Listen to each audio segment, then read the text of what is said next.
Hey everybody, it's Professor Hatch, and this is the research outline video. So let's look.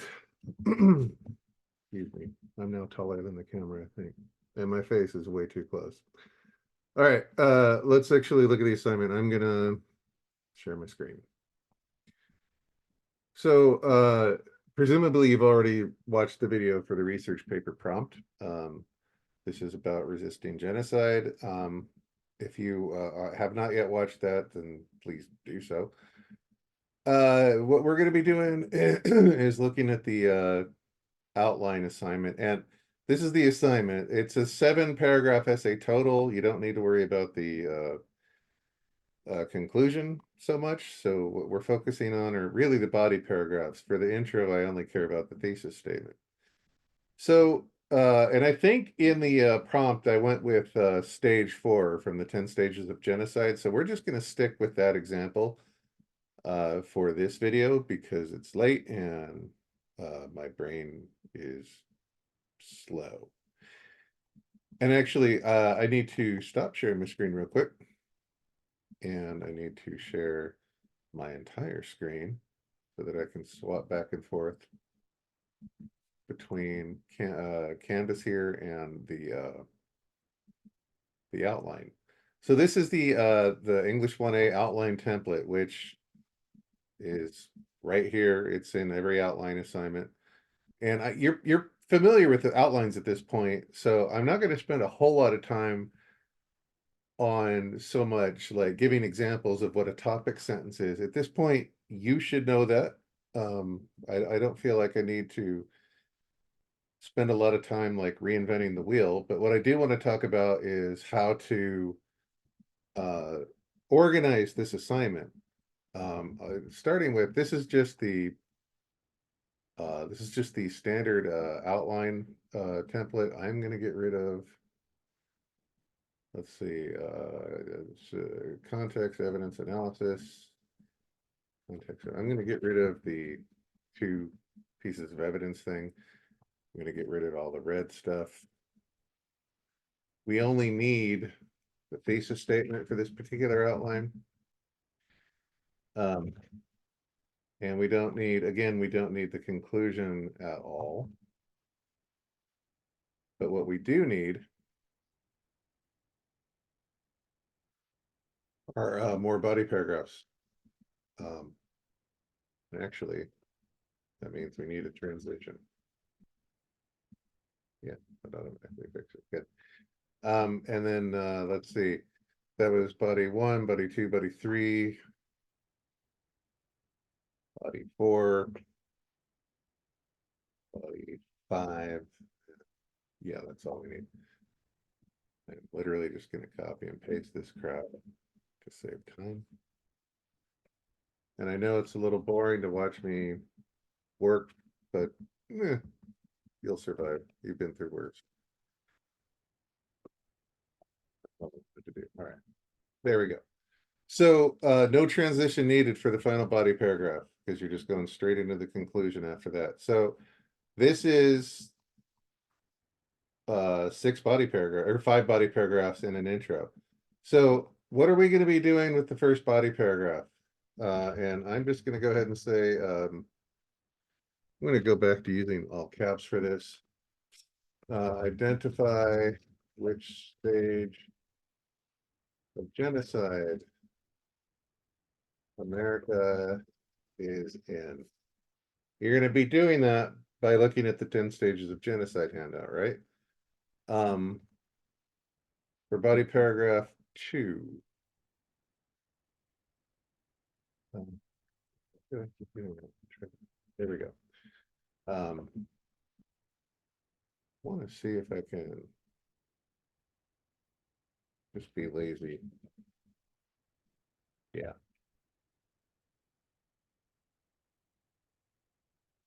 So body paragraph 2,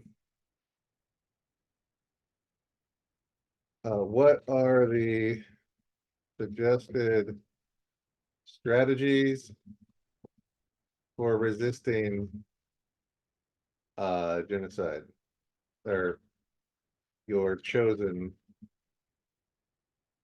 stage of genocide. That's what you're going to be discussing in body paragraph 2. Body paragraph 3. Method 1 for implementing said strategy.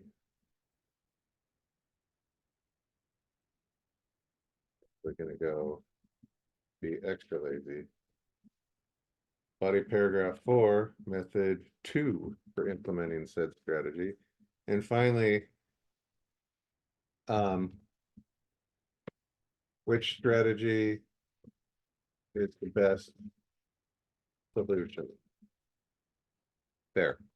So this is like how I would go about organizing this essay. This is what makes sense to me.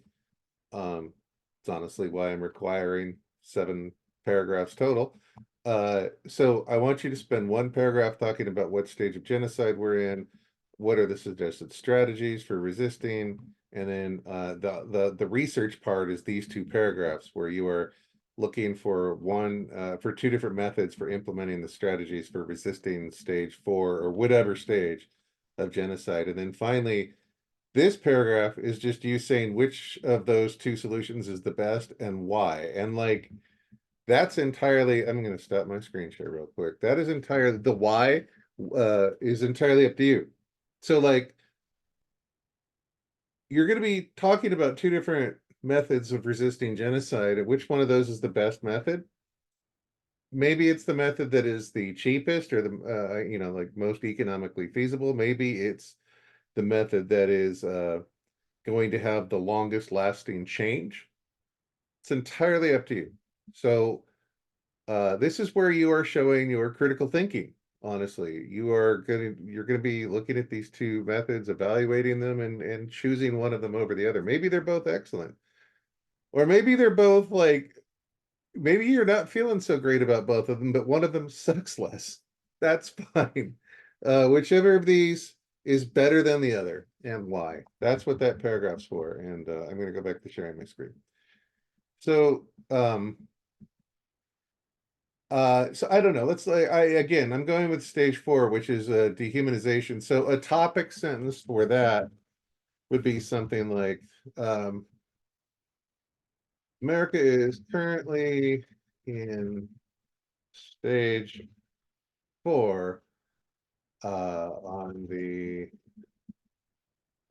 in stage 4 from the that's a capital T, the 10 stages of genocide handout. And also, because that is a handout, you format the title of that in quotes. That's not a great topic sentence, but it's doing 100% of the work it needs to be doing. America is currently in stage 4. Then I'm going to give a little context, then I'm going to quote that handout, and then I'm going to give like 3 sentences of analysis showing like why we are there. In fact, do I really want to do this? Not really. I really don't want to spend any time. This video is going to be too long if I go find the quote. But in any case, why are we in stage 4? Well, dehumanization is stage 4, and I see us talking about all kinds of people in dehumanizing terms. Now, genocide is specifically focused on one group of people. So you're also going to want to identify which group is being targeted. So if you want to talk, like, I'm just going to use trans people as the example here. Trans people are talked about in incredibly dehumanizing terms all the time. I hear assholes on, YouTube and social media, other social media platforms, referring to trans people as, it, or insisting on calling a trans woman him, things like that. That is incredibly disrespectful. It is dehumanizing. It is I don't know. It's ignoring the person's basic right to be who they are, which I think is dehumanizing. In any case, So that's why I'm going with that. So then what are the suggested strategies? Well, again, let's actually look over at the prompt, which should be here. So from the prompt, it says here, in combating dehumanization, incitement to genocide should not be confused with protected speech, blah, blah, blah, blah, blah, blah, blah. Local and international leaders should condemn the use of hate speech and make it culturally unacceptable. I really like that one. And so I'm going to just go with this one, actually. Um, going back over here, what are the strategies? So you're going to talk about these strategies in this body paragraph. You're going to say which of the strategies. Here, let's do this. Um, two possible strategies for resisting stage 4 genocide are making hate speech culturally unacceptable and shutting down, I don't know, shutting down radio stations and social media platforms that engage in hate speech. There. Again, not an award-winning topic sentence, but it's doing 100% of the work it needs to be doing. Two possible strategies for resisting stage 4 genocide are making hate speech culturally unacceptable and shutting down radio stations and social media platforms that engage in hate speech. And then I'm going to give a little bit of context, a little setting up the quote. I'll give the quote, which going back over here, let's just take this whole thing. I'm just going to show you how to do this. This is not too bad in terms of quote length. Um, evidence here. So, no, I don't like that. Let me actually get rid of that crappy formatting. Okay, there we go. So,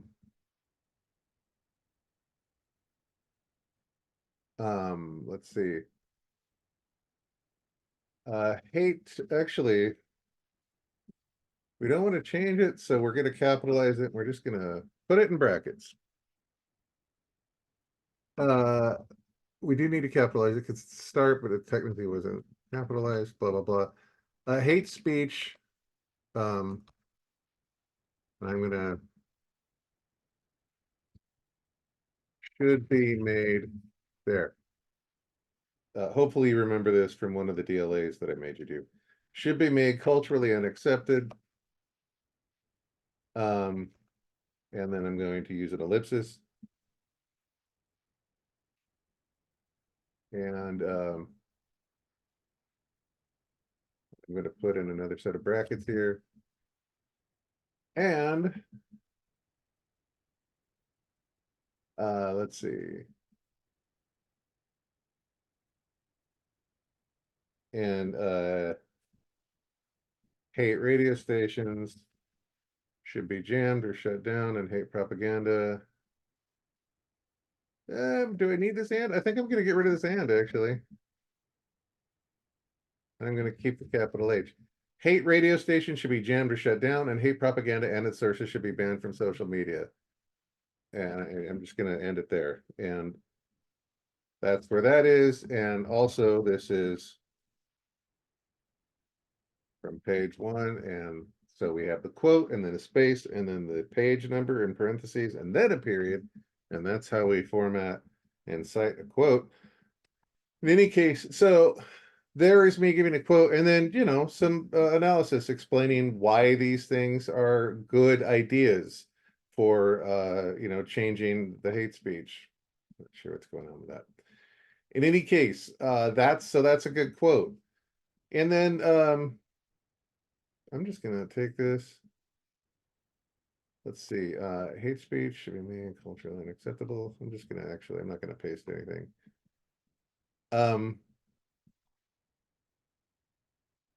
Topic sentence from body paragraph 3. One method of combating stage four, actually, I want to capitalize that, stage four genocide is making hate speech culturally unacceptable. Topic sentence done. And then let's go with topic sentence for the next one. Another way of combating stage four genocide is by shutting down media outlets that engage in hate speech. Again, that's going to piss off a lot of people. It might piss some of you off. I don't know. I get it. Free speech matters. I'm not saying that's a perfect solution. In fact, I would probably, when we get down to this paragraph here, let's just write that topic sentence. Curtailing free speech is going to piss off a lot of Americans. Really, you can't just auto cancel? A lot of Americans, and so the best approach to resisting stage four genocide would be to make hate speech culturally unacceptable. There. So probably change piss off to anger, because this is an academic essay, so it should be a little more formal than that, a little more professional than that. But anyway, curtailing free speech is going to anger a lot of Americans, and so the best approach to resisting stage four genocide would be to make hate speech culturally unacceptable. Boom. So now look, I've got topic sentences for all of my paragraphs. Is that true? Yeah. Yeah. Body paragraph 1, 2, 3, 4, and 5.